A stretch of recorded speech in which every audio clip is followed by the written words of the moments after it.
Olha, para a gente entender o Brasil de verdade, a gente precisa olhar para um lugar que é tipo o coração pulsante do país, Minas Gerais. E é isso que a gente vai fazer hoje. Mergulhar na história desse estado, desde a febre do ouro até se tornar essa potência industrial, para ver como tudo isso forjou não só uma região, mas de verdade, a alma do Brasil. Pois é, essa frase, ela acerta em cheio, porque a história, a cultura, a economia e olha, até os desafios de Minas Gerais são um espelho, sabe? Uma versão em miniatura das mesmas forças que moldaram o Brasil inteirinho. Então, vamos começar pelo básico, o mapa.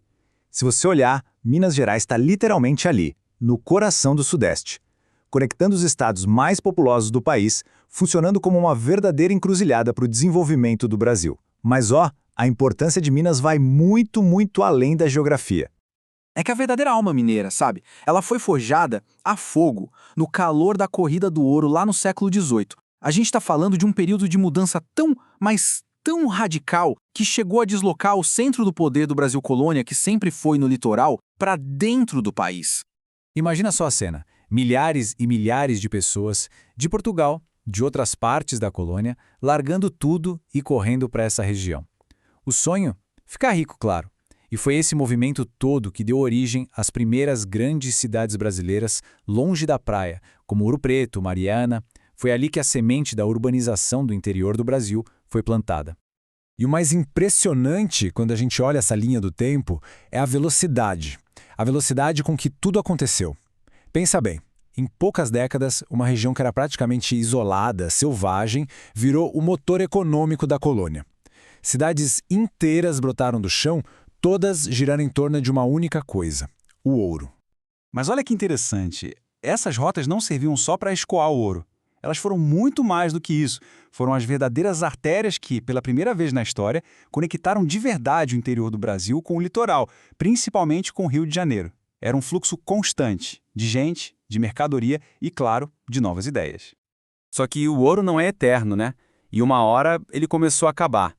Com o esgotamento das minas, Minas Gerais se viu numa encruzilhada. Um ponto de virada super crucial. Ou se inventava ou entrava em colapso.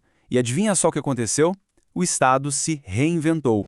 Para a gente ter uma ideia, olha só esse gráfico. No auge do ciclo do ouro, 85% da economia vinha do ouro. É uma dependência absurda, perigosa. Claro, dava muito dinheiro na hora, mas a longo prazo era um modelo completamente insustentável. Uma hora a conta ia chegar. E agora, olha a virada. Olha a diferença nesse outro gráfico. Com o fim do ouro, o Estado muda completamente o foco. Vira o grande celeiro do Sudeste. A agricultura e a pecuária disparam, passando a abastecer os centros urbanos que não paravam de crescer, tipo o Rio de Janeiro. Uma reinvenção total. E essa capacidade de se adaptar, de se reinventar, é o que nos traz para os dias de hoje, para a economia moderna de Minas. A própria geografia do estado, tão rica, acabou servindo de base para uma nova era de diversificação. Ficou claro que a riqueza de Minas Gerais ia muito além do que estava debaixo da terra. E essa diversidade natural é simplesmente incrível. É a grande chave para entender por que a economia do estado é tão ampla hoje. Pensa só, é um ponto de encontro de Cerrado, Mata Atlântica, Caatinga. Tem planaltos, serras riquíssimas em minerais. Cada cantinho desses oferece uma oportunidade diferente, seja para a agricultura, para a indústria, para gerar energia.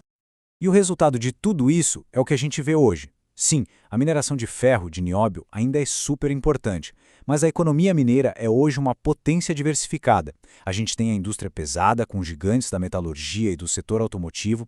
A gente tem o agronegócio, que faz de Minas, por exemplo, o maior produtor de café do Brasil. É, sem dúvida, um dos grandes pilares da economia do país. Ok, mas vamos combinar? Minas Gerais é muito mais do que números de economia, né? Toda essa história única, de auge, de queda e principalmente de resiliência, forjou uma identidade cultural que é, nossa, riquíssima, inconfundível em qualquer lugar do Brasil. Lembra de toda aquela riqueza do ouro? Pois é, ela financiou diretamente uma explosão de arte, de arquitetura. E o resultado disso foi o Barroco Mineiro. Um estilo artístico que é único no mundo, com um trabalho de gênios como o Aleijadinho. Ele literalmente transformou as cidades e as igrejas da região em verdadeiros museus a céu aberto. E essa cultura, ela tá viva, ela pulsa. A gente vê isso no espírito revolucionário da Inconfidência Mineira, que foi um dos primeiros gritos por independência no Brasil. A gente vê nas cidades que são patrimônio mundial da Unesco, como Ouro Preto. E, claro, a gente sente isso na hospitalidade do povo mineiro e naquela culinária que, vamos ser sinceros, encanta qualquer um. Mas nem tudo são flores. Essa longa história de extração de riquezas da terra também deixou um legado bem complicado. Um rastro de desafios que o Estado enfrenta até hoje. O progresso, infelizmente, teve um custo. E um custo bem alto. 2015. Esse ano marca uma ferida que ainda está aberta. O desastre da barragem de Mariana. Uma das piores, se não a pior catástrofe ambiental da história do Brasil. Foi um alerta trágico, brutal, sobre os perigos que vêm junto com séculos e séculos de mineração. E como se não bastasse, o pesadelo se repetiu apenas 4 anos depois, 2019, o rompimento da barragem de Brumadinho. Uma tragédia humana e ambiental ainda maior. A ferida ficou mais profunda e o debate sobre um modelo de desenvolvimento mais sustentável se tornou algo que não dá mais para adiar. O que esses dois desastres fizeram foi escancarar o grande dilema de Minas Gerais hoje. De um lado, o preço ambiental altíssimo de um passado extrativista. Do outro, a necessidade de continuar crescendo. A grande questão agora é como gerenciar esse legado, como combater a desigualdade que também existe e, principalmente, como construir um futuro que seja sustentável, tanto para o povo quanto para o meio ambiente. Essa é a pergunta de $1 milhão, né? A questão fundamental que paira sobre Minas Gerais hoje. E a resposta para ela vai definir não só o futuro do Estado, mas vai servir de lição, de exemplo para o Brasil inteiro. E com isso, a gente volta exatamente para o começo da nossa conversa, para aquela ideia de que entender Minas é entender o Brasil em miniatura. A história de Minas, com toda a sua glória, com todos os seus triunfos, mas também com seus desafios profundos, ela continua sendo um espelho perfeito da jornada do Brasil. É, no fim das contas, um país inteiro dentro de um estado só.